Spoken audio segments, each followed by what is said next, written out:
آپ نے سنا ہوگا حضور نے سورہ رحمان کے بارے میں فرمایا ہے، سورۃ الرحمان عروس القرآن، یہ سورہ رحمان جو ہے یہ قرآن کی دلہن ہے۔ جیسے دلہن کو آپ خوشنما لباس پہناتے ہیں، آراستہ پیراستہ اس کو گہنے اور اس کو زیور پہناتے ہیں، تو جس طریقے سے سجاتے ہیں آپ دلہن کو، اللہ تعالیٰ نے ایک سورت قرآن مجید میں یہ ایسی رکھی ہے سورہ رحمان کی، اسے خوب سجایا ہے۔ اس میں الفاظ کا در و بست، اس کا اپنا ایک ڈیوائن میوزک ہے۔ وہ تو اللہ تعالیٰ قراء جو ہے خاص طور پر مصر کے قراء، اللہ تعالیٰ ان پر رحمت نازل فرمائے، ان کی خطاؤں سے درگزر کرے۔ جس طرح قرآن کے انٹرنسک میوزک کو انہوں نے واضح کیا ہے، واقعہ یہ ہے کہ اگر یہ لوگ نہ ہوتے، شیخ عبد الباسط محمد عبد الصمد، شیخ محمود خلیل الحسنی، یہ لوگ کہ جنہوں نے قرآن کے اس غنا میوزک، یہ لفظ جو ہے آپ حیران نہ ہو کہ میں یہ کوئی شاید توہین کر رہا ہوں قرآن کی، حضور نے یہ لفظ استعمال کیا ہے، تغنو، اس قرآن کو اچھی سے اچھی خوشلہانی کے ساتھ پڑھو۔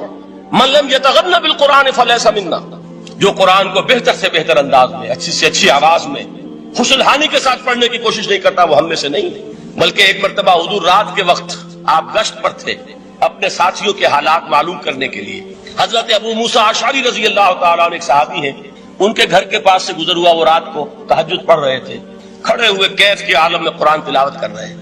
حضور کو بہت پسند آئی ان کی قرات، کافی دیر تک وہاں کھڑے سنتے رہے۔ اب انہیں کیا پتا کون سن رہا ہے، بالکل اسی طرح سمجھ لیجئے ایک بات یاد آئی ہے، حضور فرماتے ہیں کہ جس طرح کان لگا کر اللہ قرآن کو سنتا ہے کسی چیز کو نہیں سنتا۔ ہمیں نظر نہیں آتا نا، ہمیں معلوم نہیں، ہم قرآن پڑھ رہے ہیں تو سننے والا کون ہے؟ سب سے زیادہ کان لگا کر خود اللہ۔ یہاں اس لیے مجھے یاد آیا کہ ابو موسیٰ اشعری کو کیا پتا تھا کہ کون سن رہا ہے، وہ اپنی کیفیت میں نماز میں تہجد میں قرآن کی تلاوت کر رہے تھے، اور ظاہر بات ہے ان کے گھر ایکڑوں میں بنے ہوئے نہیں تھے، ایک ایک کمرہ، ایک ایک کوئی حجرہ، ایسے تو گھر تھے نا صحابہ کے، لہذا حضور پاس سے گزرے، آواز آئی، کافی دیر سنتے رہے۔ اس کے بعد آپ تشریف لے گئے، صبح فجر میں ملاقات ہوئی تو حضور نے تحسین کے انداز میں فرمایا، یا ابا موسیٰ انک قد اوتیت مزمارا من مزامیر آل داؤد، اے ابو موسیٰ تمہیں تو آل داؤد کے سازوں میں سے ایک ساز اللہ نے عطا فرما دیا۔ جس طرح حضرت داؤد، لہن داؤدی مشہور ہے کہ جب وہ پچھلے پہر رات کو حمد کے ترانے الاپتے تھے، قرآن میں ہے کہ پرندے شامل ہو جاتے تھے ساتھ، اور پہاڑ وجد میں آتے تھے، پہاڑ بھی ان کے ساتھ شریک ہوتے تھے۔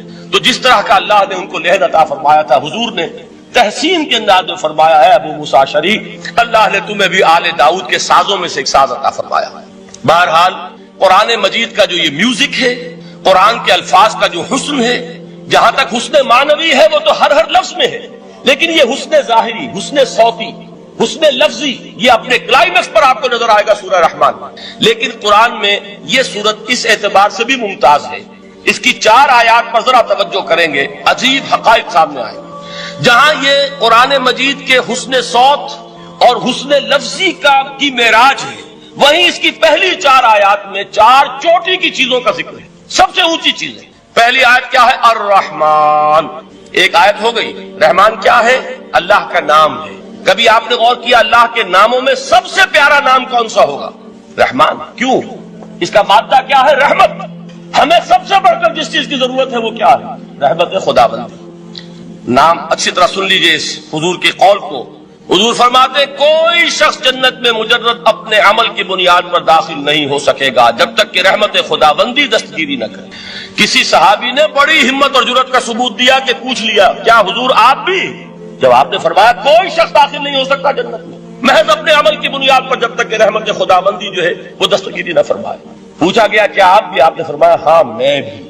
آپ انداز کیجئے کہ اگر محمد الرسول اللہ بھی رحمت خداوندی کے ضرورت مند ہوں تو تاب دیگرا چے رسد، ہماری تو سب سے بڑی ضرورت رحمت خداوندی۔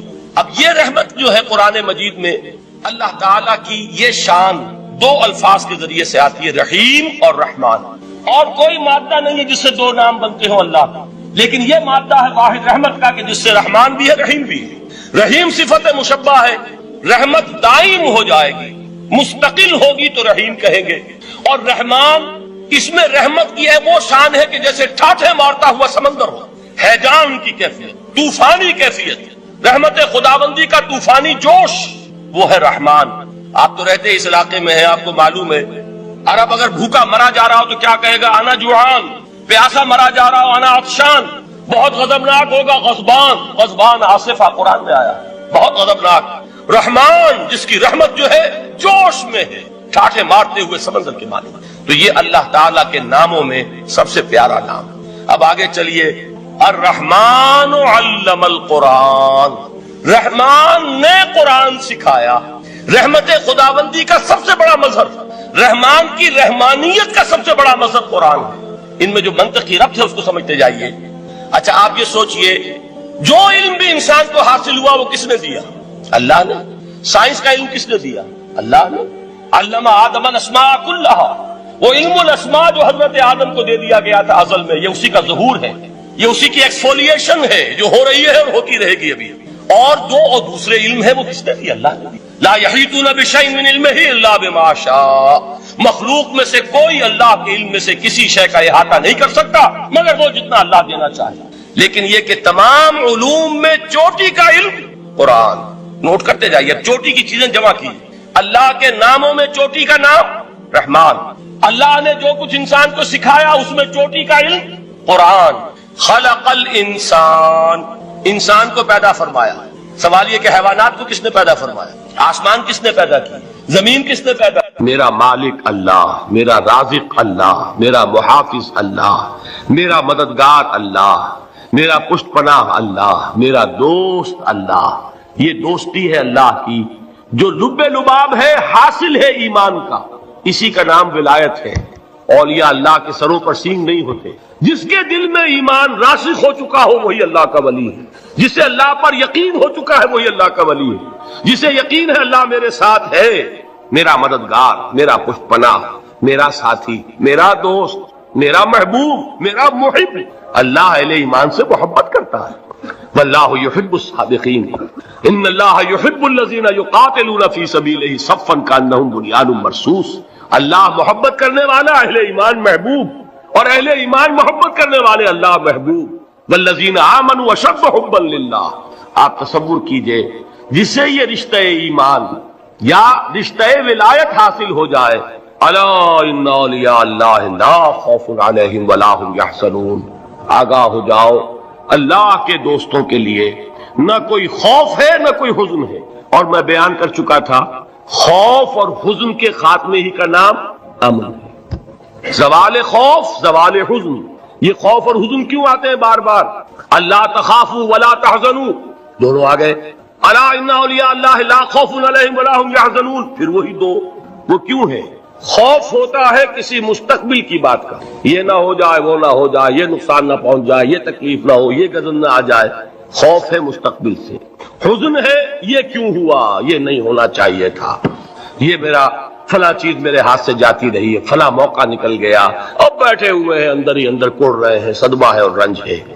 اور جو اللہ پر ایمان رکھتا ہے وہ جانتا ہے ما اصاب من مصیبت فی الارض ولا فی انفسکم الا فی کتاب من قبل ان نبرأها ان ذلک علی اللہ یسیر لکی لا تعصوا علی ما فاتکم ولا تفرحوا بما آتاکم واللہ لا يحب كل مختال فخور۔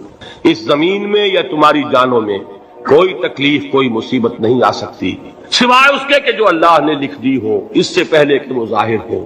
جس کو یہ حقیقت معلوم ہو گئی اس کو یہ طرز عمل اختیار کرنا چاہیے، جو چیز چھن جائے، جاتی رہے، چھوٹ جائے، اس پر افسوس نہ کرو۔